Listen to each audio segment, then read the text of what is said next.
বিকেলবেলা বাড়িতে লেগেছে মিস্ত্রি, যে গেটগুলো লাগানো হয়েছিল সেগুলো রং করা হচ্ছে আজ, এই এতদিনে সময় হয়েছে। আর সন্ধ্যাবেলা বেলি ফুলের খুব সুন্দর সুগন্ধ হয়, সেই কারণে বাড়ির ভিতর রাখলাম। রঞ্জন করছে এখানে কাজ, জিজ্ঞেস করলাম যে রাতের ডিনারে কি হবে, তো একের পর এক ফরমাইশ। আর এই হচ্ছে মূল কারণ যার জন্য আমরা বাইরে কোথাও ঘুরতে যেতে পারছি না। এসির হাওয়া খেয়ে নিয়েছি, আর কিচ্ছু হচ্ছে না।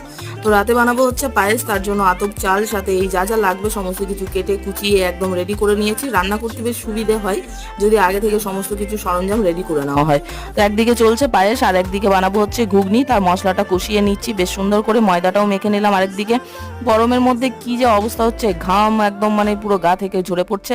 রাতে বানালাম এখানে পরোটা, সাথে হচ্ছে মটর দিয়ে ঘুগনি, আলু দিয়ে বেশ মাখো মাখো করে। আর হচ্ছে আজকের মেইন ডিশ হচ্ছে পায়েস, কাঠবাদাম দিয়ে বানিয়েছি, কি মারাত্মক টেস্ট হয়েছে, একদম পুরো ক্ষীর লাগছে। প্লেটটা সাজিয়ে নিয়েছি, ফটোও তুলে নিলাম। তো চলুন আজকের মতো টাটা, দেখা হচ্ছে আবার আগামী ব্লগে। খুব